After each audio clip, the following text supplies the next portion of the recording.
Good morning, everyone. Thank you so much for coming back. This is our day 2 at the Harvard Blockchain Conference. What are the things that really excite you? Sure. Sure. So I'll share one proof point that we're really excited about at Circle. About a year and a half ago, the UNHCR came to us and worked out a partnership with MoneyGram and Stellar. This is the beautiful thing about working with these new rails is you can deliver immediate fiat-backed cash assistance that's traceable, secure, virtually for free, instant, and it's corruption and censorship resistant. That's why the UNHCR is so interested in this technology, and the possibility to scale this up for humanitarian aid broadly stands because of crypto's unique ability to solve the last mile problem. This has bedeviled humanitarian aid for decades. And the idea that you can now trace this point to point, donor to recipient, is a really big deal. And I think that basic proof point also points to broader institutional adoption with cross-border payments, where the same issues are. I mean, who here has ever waited 3 days and paid $6 to send a cross-border email or a text message? It's an absurd question. We now all expect that our data, our communications can travel instantly, securely, and for free. But our money doesn't do that. Harvard confirms Visa digital currency patent that uses XRP and XLM. Guess what? Old news, but this is a new update. Consider smashing the like. You're going to want to hear what is being presented in this because there's some new updates. Let's get right into it and why it matters to you. First, it's from our brother in space, Smoke. What does he have? Well, basically it's this. Again, we shared this before, but again, there's a whole new wave of people. And we see here, basically, don't forget, Harvard cited Visa's digital fiat currency settlement patent as an example of a blockchain-based system that utilizes XRP and, of course, XLM. Checkmark. XRP plus XLM, the handshake with Visa. Just in case you're new to all this, let's share the actual document. We see here basically from the United States patent application publication where it says the digital fiat currency, the applicant was Visa International Service Association, San Francisco, California, United States of America. And of course, as we jump to the next part, we see basically speaking what? This right here, straight from Harvard. And of course, we've done a few videos on this to say the least. And what we also see here, basically, is what? Harvard blockchain-based digital currency flow path. And more importantly, at the bottom, a simple blockchain-based cross-border digital currency transaction using what? XRP or XLM. Now again, here's why this update is important for everyone, whether they've seen this before in the past or not. Not that long ago, just 23 hours ago, we see that Cointelegraph reported the latest at that time that even though Visa and MasterCard each run 130 plus crypto programs, Visa captures 90% plus of on-chain card volume thanks to early infrastructure partnerships. And of course, that is worth sharing, that is worth pointing out. So one thing I want to really get into is share some other key insight. We did mention Stellar. Stellar doesn't get enough praise. They deserve all the praise. We see a while back from the Stellar Development Foundation, from stellar.org, in the reference, you see specifically this that's mentioned. At that time, it says Tala is a path breaker at the forefront of a new generation of financial services that provide greater access to economic opportunities for the historically underbanked, said Circle co-founder and CEO Jeremy Allaire. Allaire was recently over at the World Economic Forum in Davos talking about the want and need for underlying infrastructures and so on, but he put a lot of focus obviously on stablecoins, rightfully so, because he's with Circle. But at this time, you see, of course, from Stellar, he said, quote, "We are proud to be working alongside Visa and the Stellar Development Foundation to do what? Bring the power of dollar digital, currency to millions of Tala customers around the world." Again, we know that basically USDC, they call it dollar, et cetera, et cetera.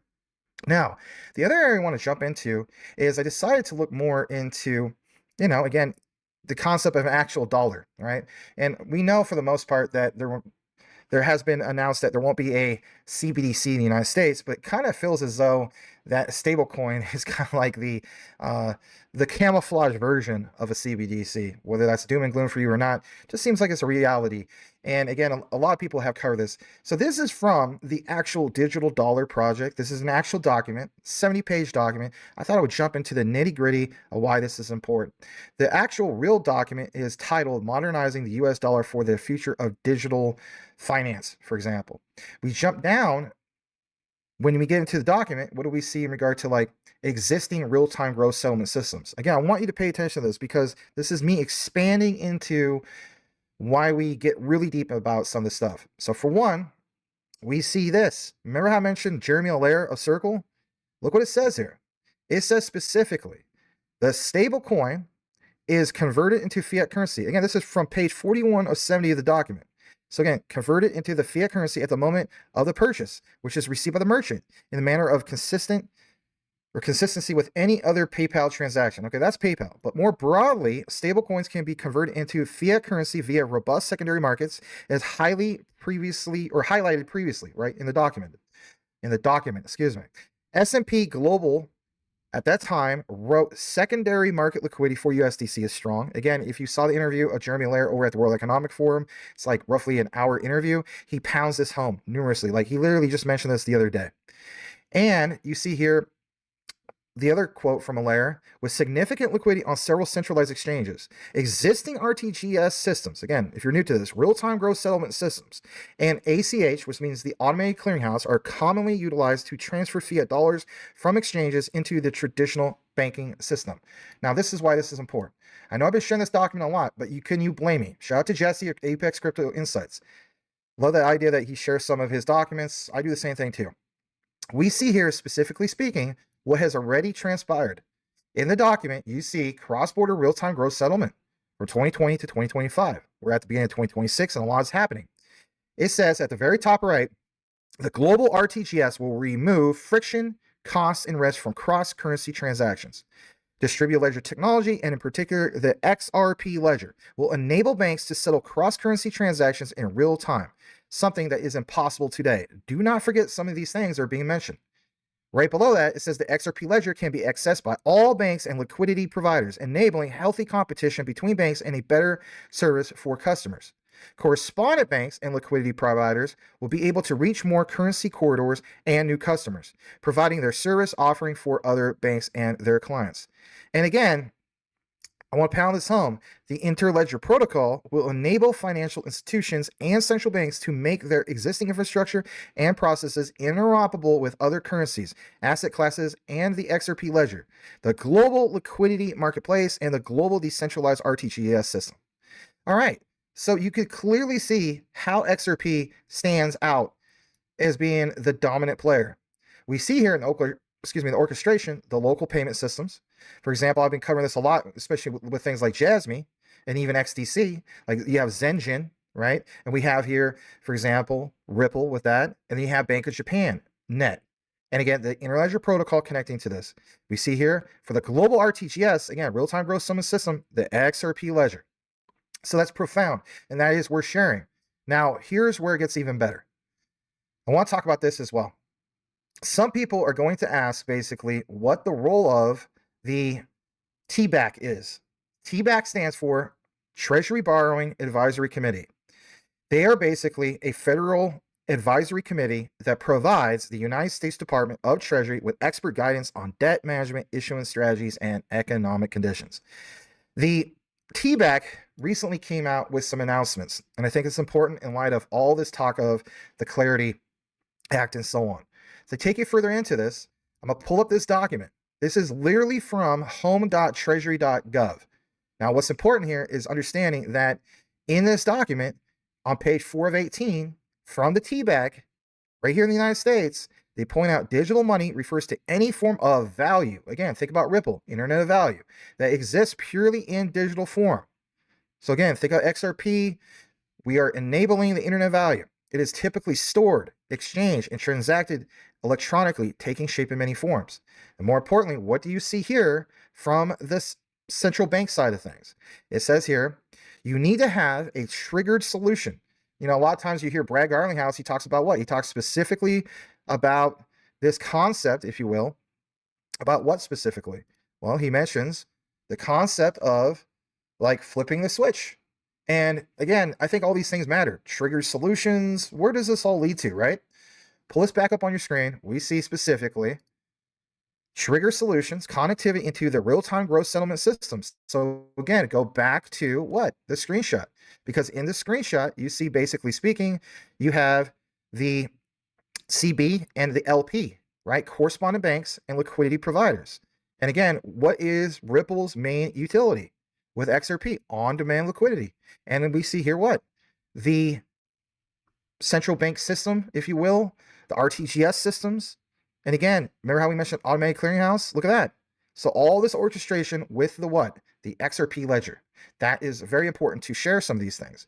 We also know that basically Quant, Ripple, and Hedera are leading the charge as we speak for the digital euro. And of course, if you're new to my channel, go into my video section. There's a lot of videos on that topic. To the right side, we see central bank digital currency, CBDC, representation, of cash, a blockchain issued directly by a central bank and regulated by their monetary authority. And of course, even back to the examples of stablecoins, back to the examples of tokenized deposits, whether it's from JP Morgan, Citi, who hosted the RLN, you even have BlackRock there, right? For those tokenized money market funds. Back to the whole idea of what we just shared of stablecoins circle that you see right there. And notice you have Ripple literally labeled right there for RLUSD. We know that Stripe has integration with Quant's Overledger. And of course, what do we see in regard to specifically speaking in the documentation?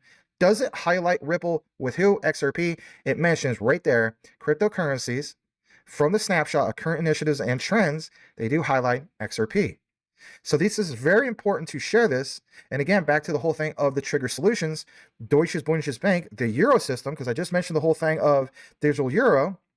Again, they have a trigger solution of a mechanism designed to facilitate the settlement of tokenized assets in central bank money.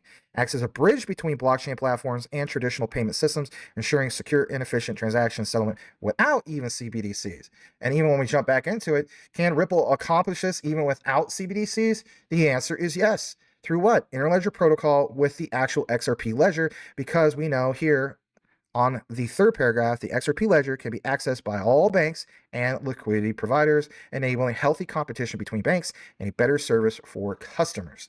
That is major. That's worth sharing. And if anything, that is an outline worth sharing with you all. I hope you guys kind of get the gist of how the orchestration works. Look more into the material for yourself. Say to yourself, am I being provided just a crazy narrative, or is somebody bringing me actual receipts? So do me a solid if you listen to this entire short outline and type in this keyword into the comments, and that is receipts, because that's what we do. Hey, shout out to Smoke. We did a collaboration earlier, and if anything, check that out. It's going to air tomorrow on both YouTube and maybe even X, depending on how quick he gets it and so on. But if anything, on YouTube, you definitely want to check that out. It's going to be about XRP and Canton, I should say Ripple and Canton. And again, public versus private blockchains and addressing misconceptions that are common in the communities out there and platforms and so on. We will show you actual documents and really get into some common misconceptions. It's a really great outline, so be out on the lookout for that. Last but not least, check out the Patreon. We absolutely crushed it with Canton. We got really into that, or early December, before everybody else was covering it. And basically we did a little over a 2x, and that thing is still doing really, really well right now. So there you have it. Won't keep you any bit further. As the saying goes, know what you have, know why you hold it. The research trumps FUD 110%. May the Lord Jesus bless you all. I truly mean that. We'll see you on the next one. Over and out. After these messages, we'll be right back. I have many friends that are earning every single day trading futures on BTCC. It's a simple process, and even if you don't want to learn how to trade, you could follow a trader on the site and let him do the trading for you. And again, I'm not trying to have any of you guys use your hard-earned money to lose anything. You don't know what you're doing? Don't jump into this, but there is money to be made, and don't use your nest egg for leverage trading. Use a separate portfolio. But I suggest learn how to trade. Earn you some extra money on BTCC. It's easy. You don't have to KYC, and you don't have to use a virtual private network VPN. This is a wonderful site. They've been around since 2011. Give them a shot. Also, when you earn that extra money, you can store that on your Decent wallet. The Decent wallet was not affected by the XRPL debacle, where the backdoor of many wallets was open and there was a breach. So Decent wallet was not affected by that. Decent wallet is as safe as you keep your seed phrase. It's a wonderful product, and you can get the discount by using the link. It's the only way to get the affiliate discount, and that is to use an affiliate link. So that link is popping up on the upper right side of your screen, and it is the one that you will use. You will also get free shipping. Pick you up a Decent wallet today. Secure your assets. If you don't have them stored in a wallet and sitting on an exchange, then you're at risk. So pick you one up today. Thank you.